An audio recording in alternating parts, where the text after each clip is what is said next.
Hey, happy Wednesday. Happy Wednesday. Okay, so we are like mid-March already. Oh, wow. Yeah, we're mid-March. Quarter's almost done. Yeah, actually we're like more than mid-March. Yeah. I think we only have like another week or so. That's it. We're done with the quarter. So, what were your wins this week? Yeah, huge win. I got a call from one of my, just a realtor that I know. He was in a transaction. He's the listing agent. And the buyer was not performing, and they had already been in escrow for 30 days. Oh my gosh. Buyer was approved with a credit union. Okay. I won't name him. It doesn't matter. It was just a credit union. And he asked me if I could step in because they weren't able to get it done. So I said, yeah. And it was huge. But we just went in and did what we do. Did a 17-day CTC on it, bank statement loan. Yay! Self-employed individual. Oh my gosh. So you're self-employed. A lot of the times, most of my self-employed individuals, honestly, we do bank statement loans. Oh, okay. It just... Now, what is a bank statement loan? Yeah. So your typical loans, you have to provide business tax returns or personal tax returns. If you're filing as a sole proprietor, your business is still filed through your personal. Okay. And so a bank statement loan, we use bank statements for the last 12 months or 24 months in lieu of tax returns. So we don't need to provide tax returns. And it's very simple how it works.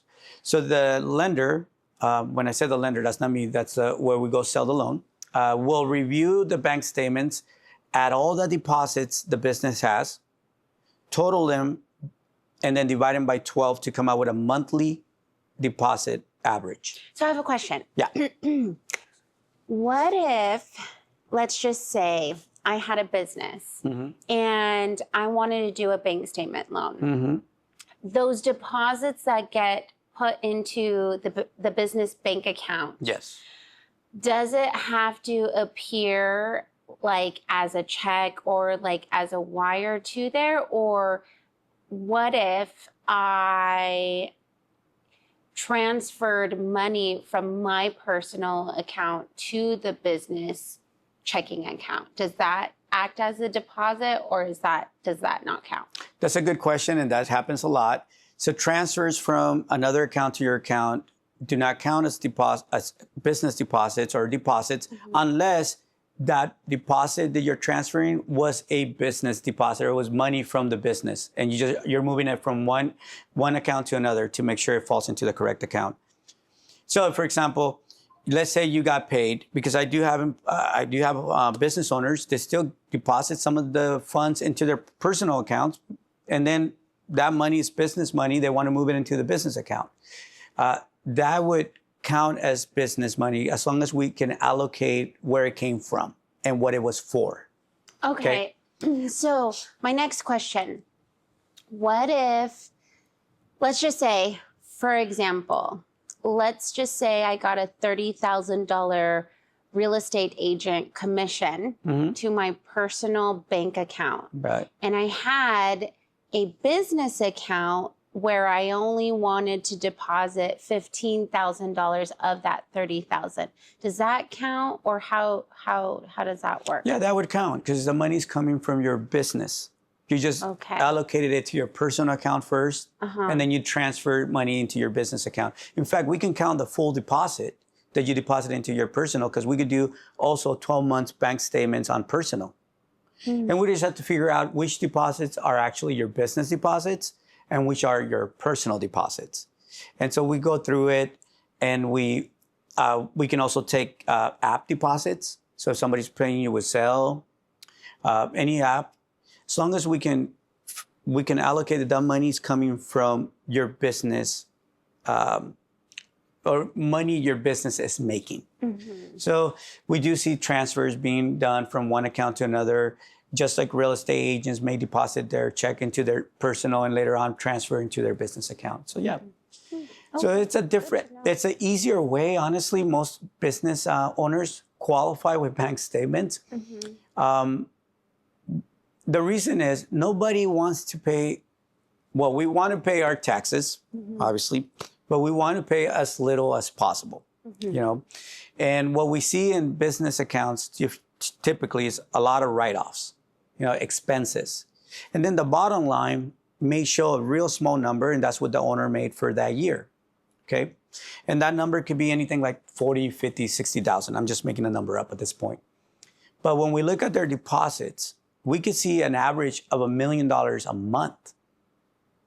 I had a client that when we analyzed his personal tax returns and business tax returns, he was making about $70,000 a year. It's a $5,000 income, monthly income. But when we analyzed his business, he was making $1 million a month. So the lender gave him credit for $500,000 a month in income. Because the way the math works is this way. So whatever your deposits are for the month, or average monthly deposits, the lender will subtract 50%, and they would consider that business expenses. The other 50% would be considered your monthly income. So now he went from making $5,000 a month to $500,000 a month to qualify for the loan. I told him, hey, you want to buy a $20 million home in La Jolla? Let's go.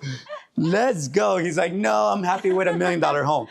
But, you know, that's how a bank statement loan can affect the numbers. Yeah. So, for example, this client that I was helping, that we're closing on, his monthly income was $30,000 a month. With the tax returns, it was $9,000 a month. So that's why they couldn't qualify him for this mortgage, because his mortgage was $6,000 a month. So his debt to income ratios with his tax returns was like 70-something%. Wow. Yeah, he just didn't qualify. With the bank statement loan, his debt TI or debt to income ratio was 15%. Wow. Huge difference. Huge difference. Right. So immediately we identified, unfortunately, you don't qualify for a traditional type of loan, but you do qualify for a bank statement loan. We went over the product, the interest rate, the closing costs, the down payment, signed. Here we are 17 days later, clear to close. Following day, he's signing his documents. Following day, loan funded. Signed, sealed, and delivered. Everybody's happy. Now, you had some wins too, right? So why don't you tell us what your wins are? Yes. So I got a call from one of my clients' referrals. So shout out to all of my clients who send me your referrals. Thank you from the bottom of my heart. I do appreciate it. The biggest compliment to quality customer service is a referral. It so is. Yes, thank you. These clients, they have a home in Santee. And we are looking to put it on the market for $1.9 million. So I will admit, this is the highest listing I've ever had in my entire real estate career. And I am very, very excited to represent these clients. They also go to the same church as I do. And the clients who I was able to close on their home and everything. So I'm very, very grateful and thankful for the opportunity to work with them. And so we are going to be going on the market very, very soon. And I'm just really looking more towards the happiness and the joy of financial relief and also another new beginning. We are also going to be downsizing and moving them into a smaller home with your help and, you know, with all of the assistance and education you can provide us on what they qualify for, what a comfortable monthly mortgage would look like, how we can also tailor their needs based off of another asset that they currently own. I think it's really important when we work with our clients and we sit down with them that they actually know the value proposition that we have to bring to the table. So thank you also for coming with me to the listing appointment. I really think that that's a huge win for the week as well, because having to open doors to other people who are looking for a solution or looking for some type of relief, you know, in this day and age, there's a lot of chaos. And I think it's really important to surround yourself with the real estate professionals that are really going to help mitigate through the forest of uncertainty and actually bring you towards a breath of fresh air. And so that's my biggest win for the week. That's nicely put. Congratulations. That's a huge win. Yeah. Thank you. 1.9 million. That's a huge win. Yeah. Well, we definitely have a strategy. I think working with a real estate professional, you really have to understand your clients' goals and their desires in this market, because it really helps you as a real estate professional structure your strategy on how you're going to come onto the market, because it's not always definite that people want to sell their house like that, in a blink of an eye. Sometimes their motivation is looking for an outlined process because of certain circumstances that they're waiting for, whether it's job relocation, whether it's a retirement ceremony, whether it's a wedding or a grandchild is going to be born.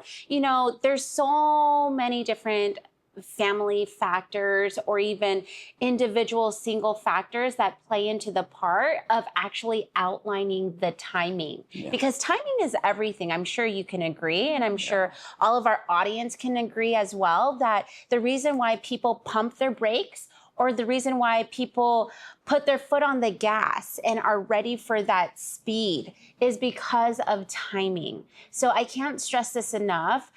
The time to enter the market is always now.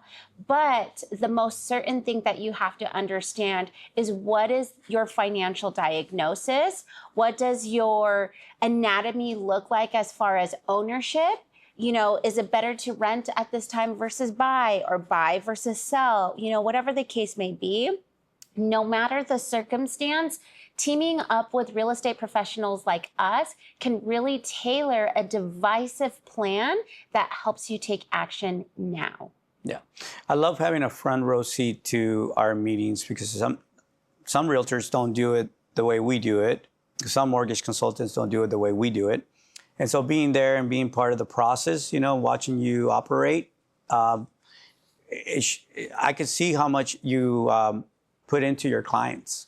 And that means a lot to your clients, because they get the same energy and the knowledge behind that energy, right? Because I've sat down in meetings before, and I completely being involved in your meetings and seeing your clients go through this process. They appreciate you. They appreciate all the hard work you put into showing up with all the information, right? Being prepared and being knowledgeable. It makes a huge difference. Especially when they're making big decisions, right? In some cases, big decisions they don't even want to make sometimes, because some clients are in financial situations where maybe not the best situation, but you're prepared to show them a roadmap that works for them, that's been built for them. So this week has been crazy on top of our wins. Rates continue to just fluctuate, so don't focus on rates. We keep telling all our clients, do not focus on rates. Focus on payment. Focus if it makes sense for you financially and you can afford it financially, because rates are going to continue to either go up or down. And if rates do go down to 3% one day, then be prepared to be in the market with hundreds of other people wanting the same home. And you're going to have a whole different problem. So just stay focused on, does the payment make sense for me? If it does make sense, okay, let's look at what that means as far as a home, and also what kind of strategies you want for this home. Is it 3 years, 5 years, or long term? So people that sit with us get all of that in one sitting. They just don't get pre-approved, but they get the 3-year, the 5-year, the future. We really want to help clients not just buy a home, but really make a wise investment, because a lot of our clients that buy that home, that's not their forever home, right? That's just the first home. And then there will be a second home and a third home. And we want to be part of that process, because we want to build a legacy with them. Absolutely, absolutely. And thank you also for sharing the bank statement loans. For our audience who is watching, who are business owners, I think this is also a really great opportunity to help them understand that in order to not be rate focused, understanding what your deposits look like on a monthly basis can really open your eyes to a bigger vision that you've never seen before. Yeah. And there's so many other programs out there, guys, that we can get into, but maybe in the future we need to talk about DSCR programs for investors. Absolutely. Rental-based approvals. Absolutely. So I'm excited for that. all right. Well, happy Wednesday, everybody. Thanks for watching. And if you haven't done so already, please like and subscribe. Bye, everyone.